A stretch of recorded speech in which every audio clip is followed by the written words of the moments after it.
Why do you attract narcissists? Have you noticed how in your life, if you have one narcissist, very often you'll look around and see more than one? What is it about you that attracts narcissists? Well, that's what we're talking about today at queenbeing.com. So let's get started. Closed captioning provided by Athena Moberg and cptsdfoundation.org. My name is Angie Atkinson, and on this channel I offer free daily video coaching to help you discover, understand, and overcome narcissistic abuse in toxic relationships. I like to call it toxic relationship rehab. So if that sounds good to you, hit that subscribe button and let's get going. So let's just start with a story today. I remember a first date with a guy, we're going to call him John Doe, to protect the not so innocent. This was during the time that I was a single mom. I felt like I was fully healed from my ex-husband, the narcissist, and we started just really clicking over the phone at first, and then we decided, okay, let's go on a first date. So we went to this club. It was called In Cahoots. For those of you from the St. Louis area, you might remember that a lot of people called that club the meat market. Well, I wasn't all that familiar with that term because I was a single mom. I didn't really get out that much. But we went to the meat market, and while we were there, another guy asked me for my phone number. Now, up to this point, the date had been perfectly fine. But when this happened, this man went ballistic on me. He was horrible. He went all over the place. He gave me all kinds of reasons to be very scared of a second date. And luckily at that time, I decided not to go on a second date with that person because one of my rules was don't go out with anyone who you don't want your child to grow up and be like, thankfully. That worked out okay for me. I had some boundaries in place. But what was it that made that guy think he could treat me the way that he did? What is it that makes us so attractive to narcissists in general? Well, let's talk about it. The first thing I would ask you to think about is the possibility that maybe it's not that you're attracting more narcissists than other people, but maybe you're letting them stay longer than other people would. And this could have to do with something in your childhood or a lack of self-esteem or a number of things, all related back usually to what I would call a high threshold for abuse. You usually get one of those because you doubt yourself a lot, and narcissists are really good at making us doubt ourselves. I would ask you to consider that possibility first. So let's just imagine that you're going on dates, you're dating a new person, and you like this person a lot. They're fun, attractive, and they just seem like exactly a perfect match. Well, let's say you're 4 or 5 dates in and you notice that anytime that person feels a little slighted, or anytime it seems like they're not the center of attention, they kind of act different. They get a little quiet or loud, or maybe they just ignore your feelings altogether and only focus on what they want. Or you are always having to reassure them that in fact they are a good person, they're worth your time, whatever. If you find yourself with someone like this, a lot of people who maybe had a healthier start when it comes to boundaries and things like that, a lot of people would just quietly kind of back away and disengage themselves. But then there are people like you and me, and we see these people and we think, maybe I can help that person, or maybe it'll get better, or maybe people change, or maybe they're just insecure because we're not committed yet. And then you allow that person to stay in your life. That's one possibility. So on that line of thinking, I want to ask you a few questions. Grab a pen and a piece of paper if you have a minute. Pause the video. I'll wait. So my first question for you is, do you have clear boundaries in place? Do you have deal breakers in place that would cause you to immediately end a relationship with someone? For example, in my life, I have 3 basic deal breakers, and they are: don't physically hit me, don't emotionally hit me, those are really both together, don't abuse me, don't hurt my children in any way, and don't cheat on me. Those are my deal breakers. You've got to have boundaries and deal breakers in place if you're going to be in any sort of healthy relationship. Another question: have you ever left a relationship because that person was insensitive or didn't care about your feelings, or because they were too selfish? Have you? Ask yourself that question. Let's say the relationship started out great, and let's say that over time it goes downhill. Would you leave the relationship, or would you stay in the relationship with hopes that it would get better? Another question: do you allow people to devalue you or tear you down emotionally?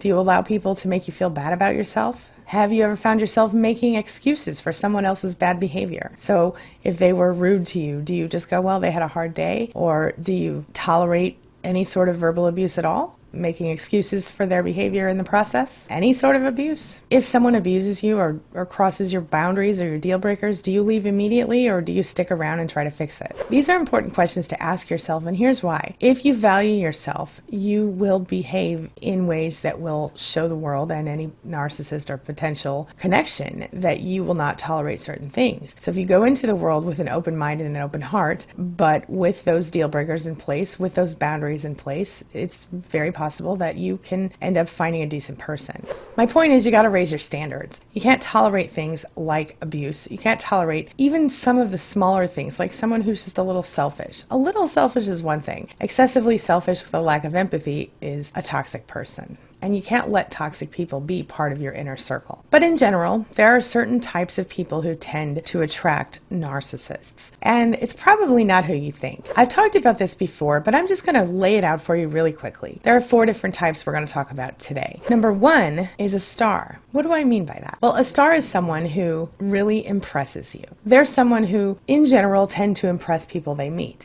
That's the first type of person, the star. And narcissists are attracted to the star for what I think are obvious reasons. They really want to kind of stand in that person's light. Narcissists themselves are naturally dark people, as in they don't have this inner light to shine out and share with the world. And so what do they want? They want to consume the light that you have. So if you're a star type person, if you're someone who is bright, happy, or what you were someone like that before you met the narcissist, because of course they'll try to tear that right down, but being a star, being someone who impresses other people is definitely attractive to narcissists.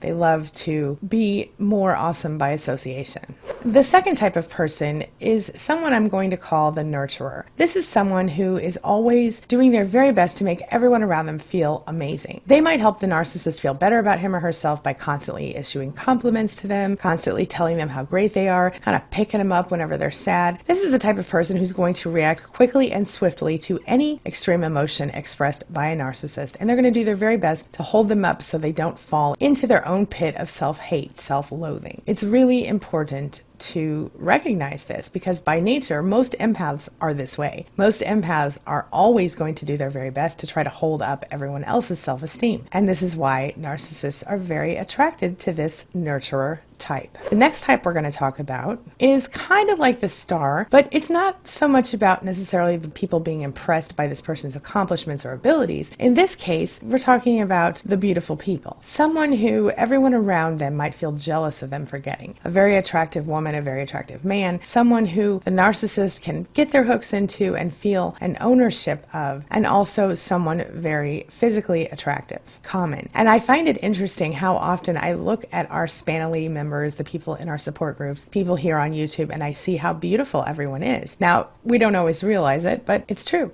Narcissists are not into slow people or unintelligent people or unattractive people. So if you have found yourself with a narcissist, chances are you're probably attractive as well as intelligent. And probably stronger than you thought because narcissists love a challenge. The fourth type of person we're going to talk about is the validator. This is the person who walks around saying yes to the narcissist. Yes, you're amazing. Yes, you have valid feelings. Yes, I believe what you say. Yes, you seem real to me. This person will overlook their flaws. This person will basically hold them up on a pedestal and tell them how great they are. Sometimes this person is their mother or their father.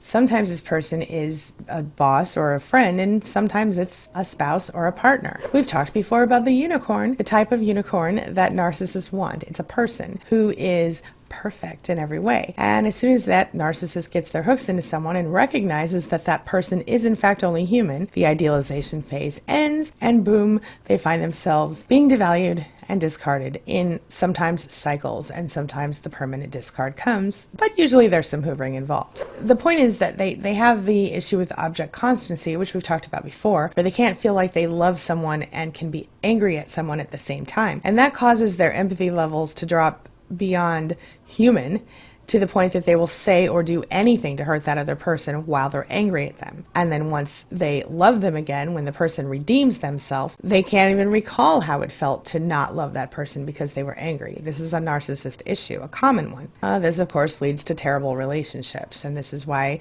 a lot of you are sitting here talking with me right now. But for the most part, most narcissists are all about control. So if you're in a relationship with one and you look at how they're treating you, chances are they're trying to control you on some level. Whether it's control control by caregiving, where they're taking care of all of your needs and therefore you're obligated to stay within their little circle of control. Or they're controlling you directly and blatantly by making sure that they know where you are 24/7, by watching your phone, stalking you, whatever, controlling the money. This is what narcissists are about. They are about being in control of the people in their lives. If they have control, they will see the relationship as successful, at least on some level. So this brings me to the question of the day. The question of the day is, what would you add to this list? What else do you think it is that makes narcissists feel attracted to you? Share your thoughts, share your ideas, share your experiences in the comment section below, and let's talk about it. That's all I've got for you, but as always, thank you so much for being a part of my day and a part of my life, and hey, thanks for letting me be a part of yours. It really does mean a lot to me. Now, before I go, make sure you take a look at the videos I'm leaving for you right here and right here.